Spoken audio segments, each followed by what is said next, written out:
Hello students.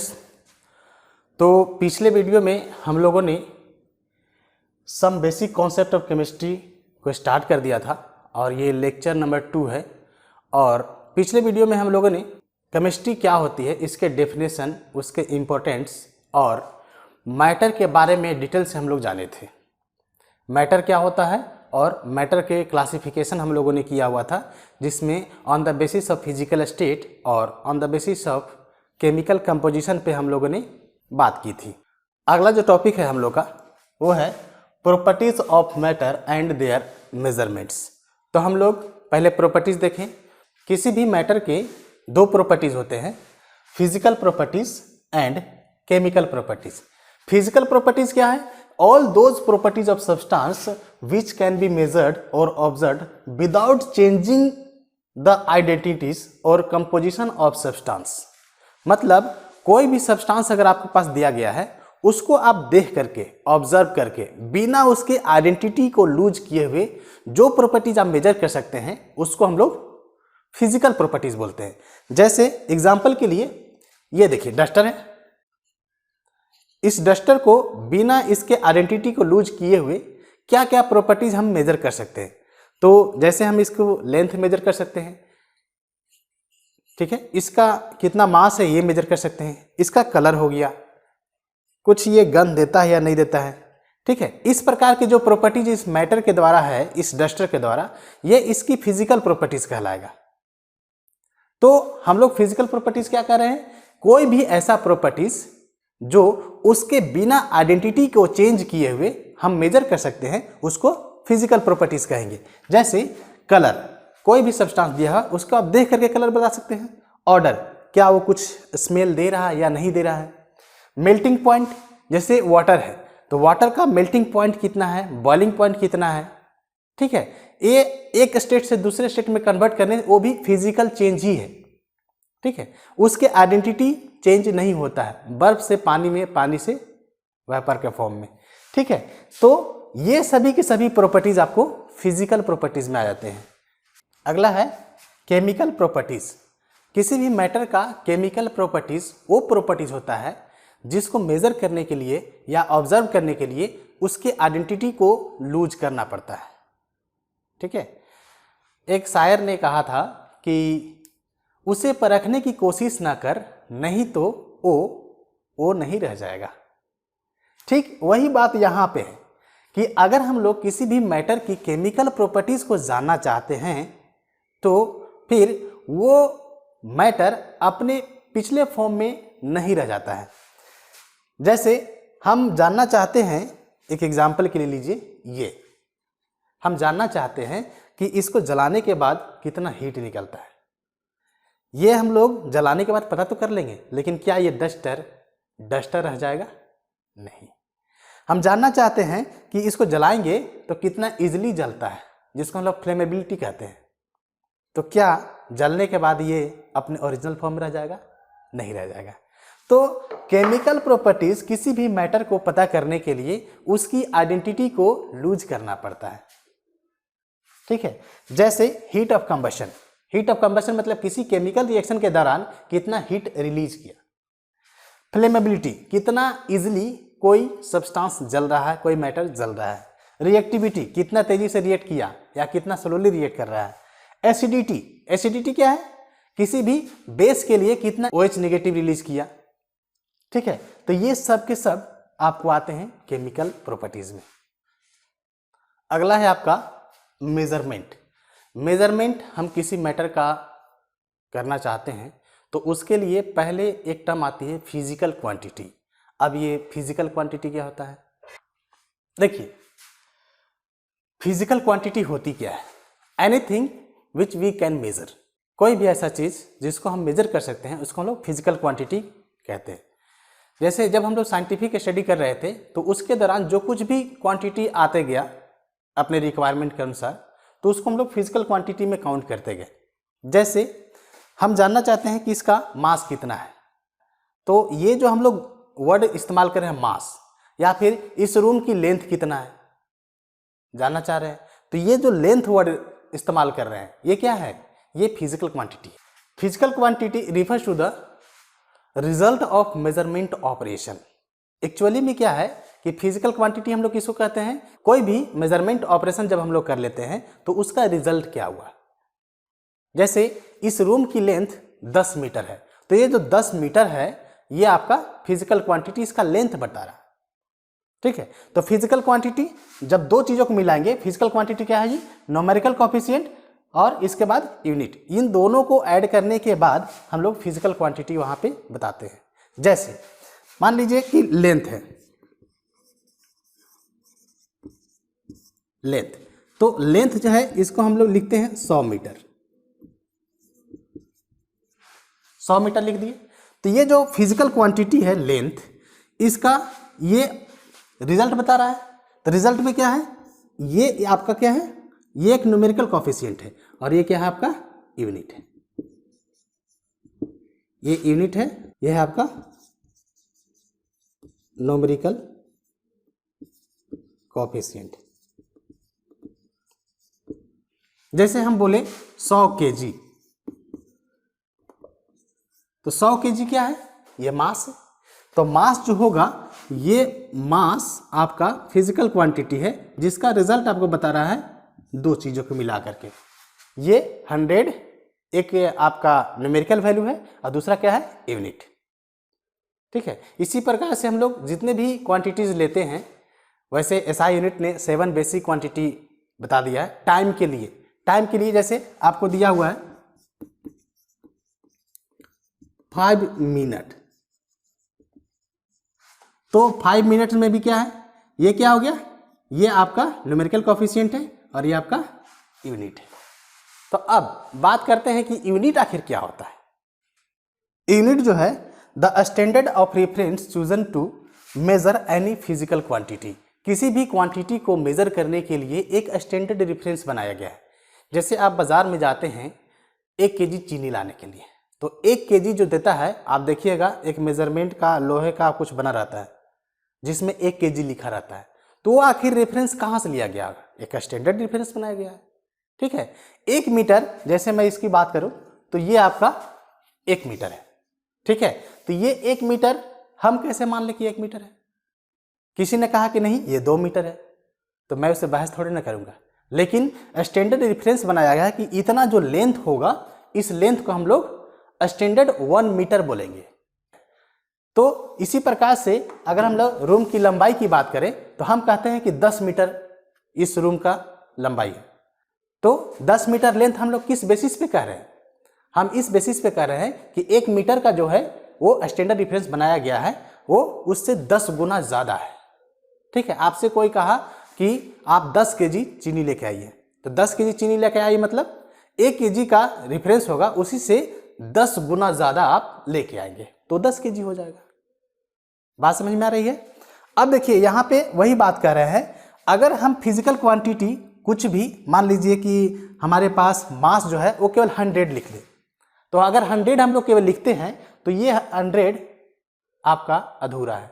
जब तक आप यूनिट नहीं लगाएंगे तब तक इसका कोई मीनिंग नहीं है। जैसे मैं आता हूं 5, क्या 5 मिनट में, 5 घंटे में, 5 सेकेंड में बताना पड़ेगा ना। तो वो जो मिनट है, घंटा है, सेकेंड है, ये सब के सब क्या है, यूनिट है। इसका वेट है 50, क्या 50 केजी, 50 ग्राम या फिर 5 क्विंटल ऐसे। तो जब तक, ओवरऑल कहने का मतलब ये है कि जब तक आप फिजिकल क्वांटिटी को मेजर कर रहे हैं तो उसके लिए 2 पार्ट होना जरूरी है, न्यूमेरिकल कोएफिशिएंट एंड यूनिट। ये इसमें से कोई भी एक चीज नहीं रहेगा तो ये फिजिकल क्वांटिटी नहीं कहलाएगा। अब अगला जो टर्म है हम लोग का वो है international system of units, SI unit. पहले के लोग 2 तरह के सिस्टम अपनाया करते थे, एक था इंग्लिश सिस्टम और दूसरा था मैट्रिक सिस्टम। लेकिन इंग्लिश सिस्टम में क्या था कि डेसिमल वहाँ पे इस्तेमाल नहीं होते थे। जैसे आपको कहा गया कि 2.5 केजी चीनी लेके आइए, मतलब 2.5 केजी चीनी लेके आइए, तो वहाँ पे 2.5 जो है वहाँ पे कोई इस्तेमाल नहीं था, या तो 2 केजी है या फिर 3 केजी है या फिर 4 केजी है। लेकिन मैट्रिक सिस्टम में डेसिमल इस्तेमाल होते थे, 2.5, 3.4 ऐसे कुछ इस्तेमाल होने लगा था। तो मैट्रिक सिस्टम ज़्यादा कन्वीनियंट था, तो हम लोगों ने मेट्रिक सिस्टम को ही अपनाया। अब बात आती है कि इंटरनेशनल सिस्टम ऑफ यूनिट्स ये क्यों आया। हुआ क्या कि लोग जब बहुत सारे फिजिकल क्वांटिटी का मेजरमेंट करने के लिए आ गया, जैसे मीटर भी आ गया, कोई फीट हो गया। पहले के ज़माने में तो कदम से भी मेज़र कर लिया करते थे, बहुत सारे लोग ऐसे करके फीट से मेज़र कर लिया करते थे। तो सबके अपने अपने तरीके थे, बहुत सारे तरीके थे। किसी ने कहा कि हम जो लेंथ है उसको मीटर में कहेंगे, तो किसी ने कहा कि हम फीट से मेज़र करेंगे। मास के लिए किसी ने कहा कि हम केजी में करेंगे, तो किसी ने कहा कि हम क्विंटल में करेंगे, किसी ने कहा ग्राम में करेंगे। तो इस सारे कन्फ्यूजन को दूर करने के लिए एक प्रॉपर सिस्टम बनाया गया कि ऑल ओवर द वर्ल्ड जो भी जहाँ कहीं भी जाएगा वो हमेशा एक पर्टिकुलर सिस्टम का इस्तेमाल करेगा, जिसको हम लोग SI यूनिट्स बोलेंगे। और जितने सारे हम लोग आने वाले समय में जब हम लोग आगे पढ़ते जाएंगे तो बहुत सारे न्यूमेरिकल्स प्रॉब्लम आएंगे। तो जब कभी भी न्यूमेरिकल्स प्रॉब्लम आएंगे तो हम लोग उसको SI यूनिट्स इस्तेमाल करते हुए ही सॉल्व करेंगे।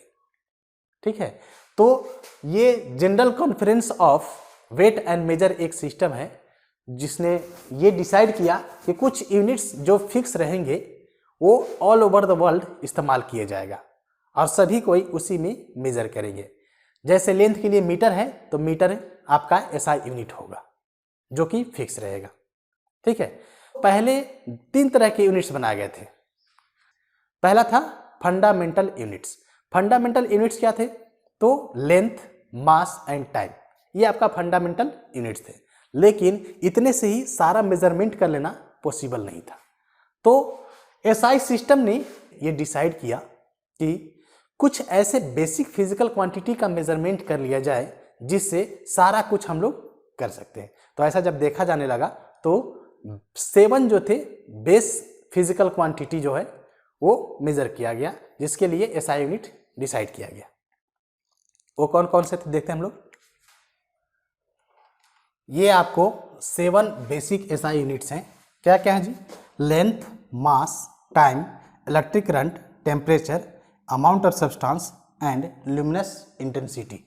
इसके लिए ये आपका सिंबल दिया गया है कि इस सिंबल से हम लोग इस्तेमाल करते हैं और इसका नाम जो है metre, kilogram, second, ampere, kelvin, mole, erg, candela, जो ल्यूमिनस इंटेंसिटी के लिए इस्तेमाल किया जाता है। और इधर आपका सिंबल कुछ इस्तेमाल किया गया है, इसको आप ठीक से नोट कर लेंगे। वैसे आपको NCERT में भी आपको मिल जाएगा। ठीक है, तो ये 7 आपका बेसिक SI यूनिट्स हैं। फंडामेंटल यूनिट्स क्या था? MKS, जिसको हम लोग मीटर, किलोग्राम और सेकेंड बोलते थे, और ये बेसिक यूनिट्स हैं।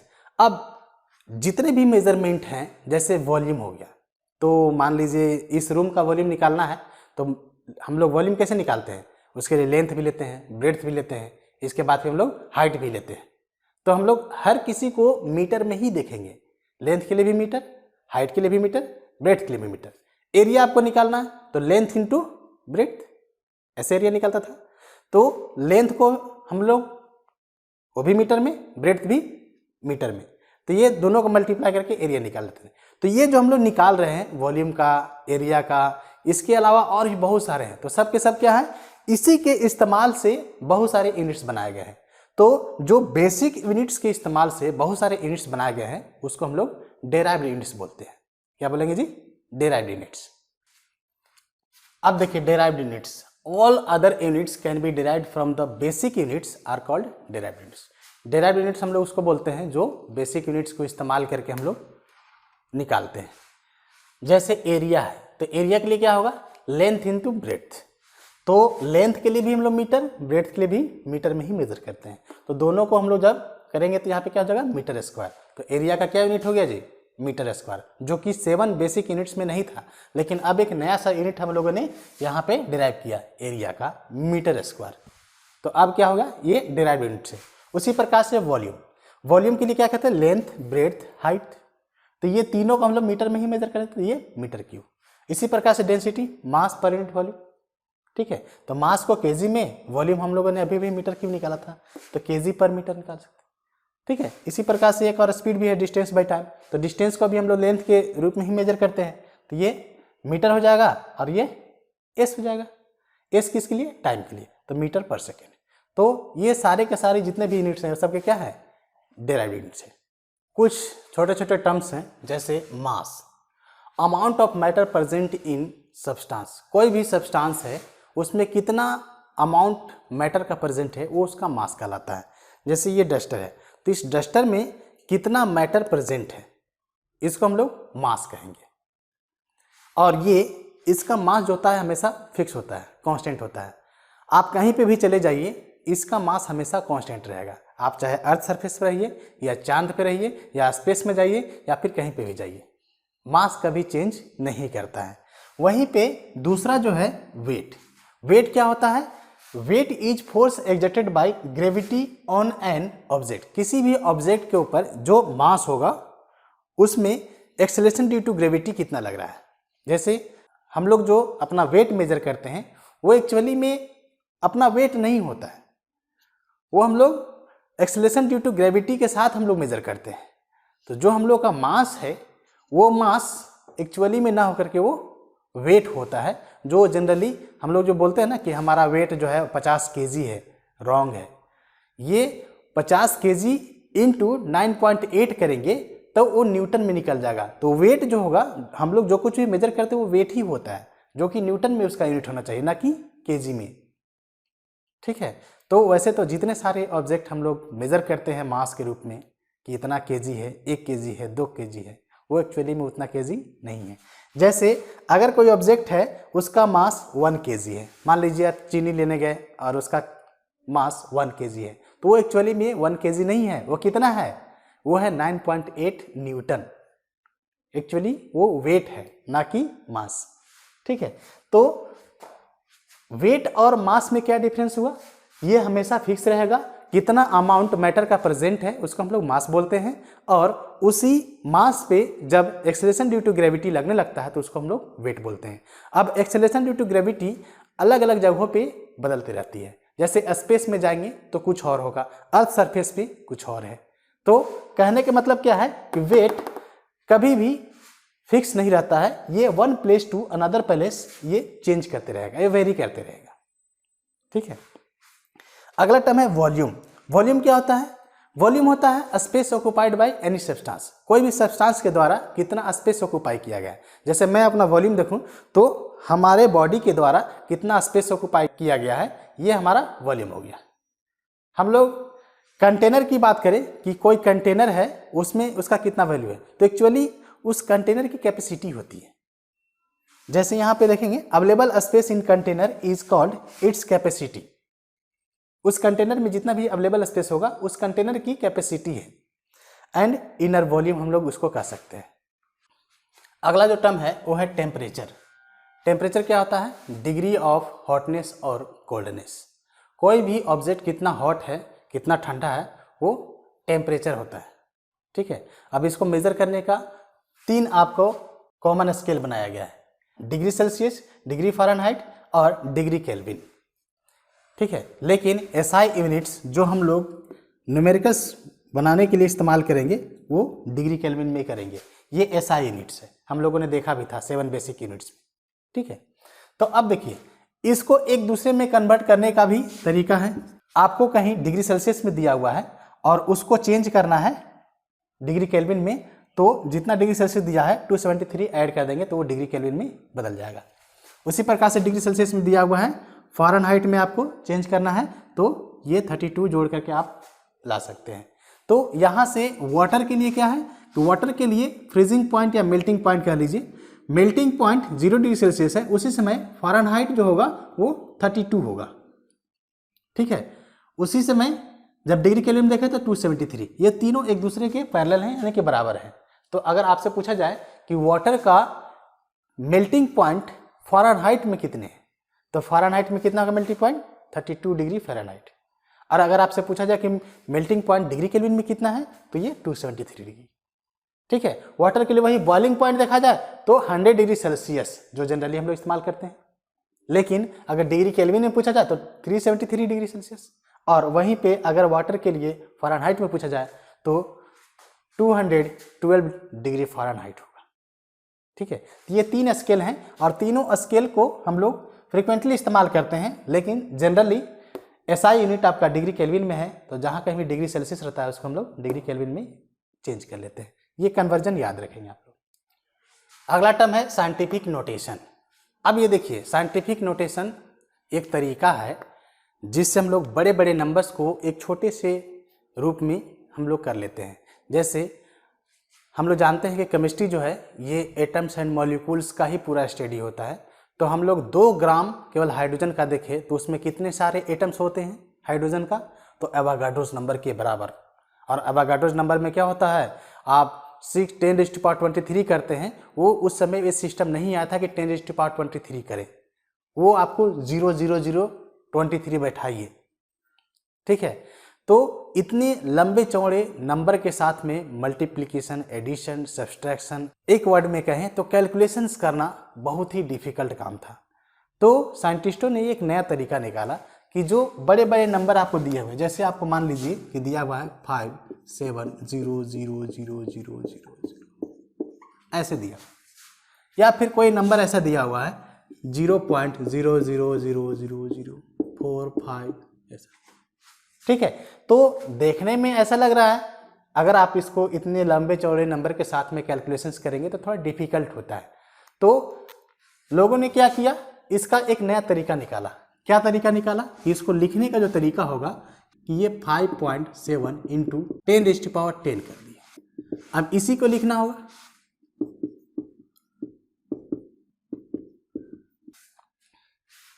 अब इसी को लिखना है तो इस फॉर्म में लिख दिया।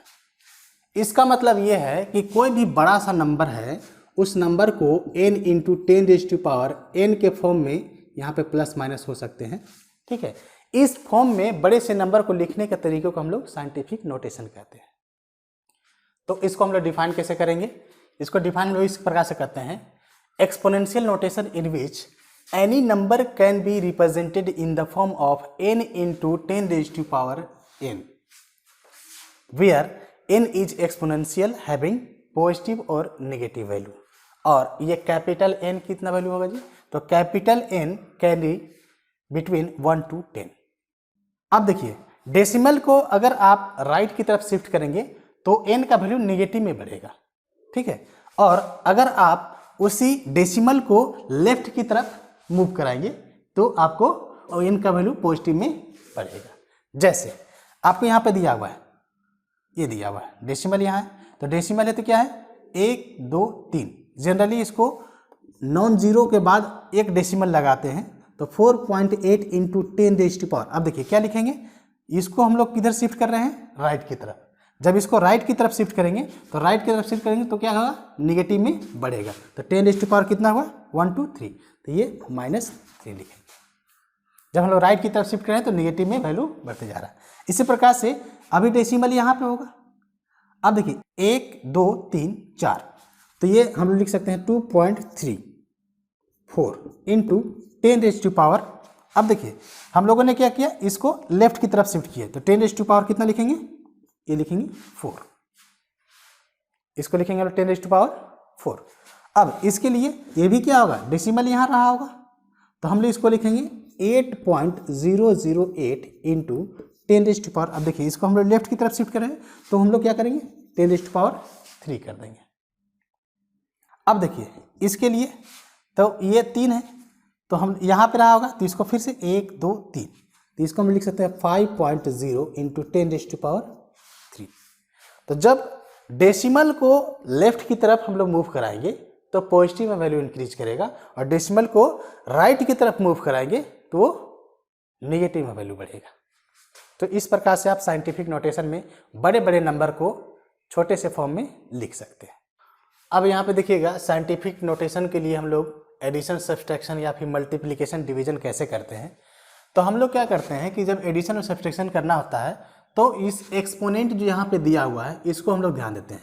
हम लोग क्या करते हैं, ये 10⁻, जो 4 लिखा हुआ 10⁻3 जो किया हुआ है, इसको हम लोग सेम करेंगे। या तो इसको 10⁻3 कर दीजिए या फिर इसको 10⁻4 कर दीजिए, दोनों का सेम होना चाहिए। तो हम लोगों ने क्या किया कि इस डेसिमल को इधर चेंज करके 10⁻4 कर दिया। अब दोनों को जब हो गया तो ये हम लोग कॉमन निकाल देंगे और इन दोनों को ऐड करके यहाँ पे फाइनल रिजल्ट ले आएंगे। उसी प्रकार सब्सट्रैक्शन में भी होगा। अब मल्टीप्लिकेशन डिवीजन के लिए क्या है, जिस प्रकार से एक्सपोनेंशियल का रूल होता है उसी प्रकार से यहाँ पे भी फॉलो करते हैं। जैसे यहाँ पे दिया 5.6 इंटू 10⁵ इंटू 6.9 इंटू 10⁸। अब क्या करेंगे, यहाँ से सिंपली इन दोनों को मल्टीप्लाई करेंगे और इसके जो एक्सपोनेंट होते हैं, जब मल्टीप्लिकेशन होगा तो एडिशन होगा और डिवीजन होगा तो सब्सट्रैक्शन होगा, ये हम लोग जानते हैं। तो हम लोग क्या करेंगे 5.6 इंटू 6.9 इंटू 10⁵ प्लस 8 यहाँ पे एडिशन कर देंगे। क्यों? क्योंकि ये मल्टीप्लिकेशन है और जब डिवीजन होगा तो सब्सट्रैक्शन। जैसे यहाँ पे दिया हुआ है -3 + 4 है, तो अब यहाँ से हम लोग क्या करेंगे, इसको हम लोग यहाँ डिवाइड करेंगे 2.7 5.5, तो ये क्या हो जाएगा 10⁻³ अब यहाँ पे देखिए माइनस लगाएंगे, प्लस नहीं, क्या लगाएंगे माइनस। तो जब कभी भी डिवीजन हो तो एक्सपोनेंट में क्या करेंगे माइनस करेंगे, और जब कभी मल्टीप्लिकेशन हो तो हम लोग क्या करेंगे, हम लोग एडिशन करेंगे। तो इस प्रकार से हम लोग साइंटिफिक नोटेशन के लिए कैलकुलेशंस करते हैं। तो आज के लिए हम लोग यहीं तक पढ़ते हैं, इसके आगे हम लोग नेक्स्ट वीडियोज़ में कंप्लीट करेंगे। Thank you.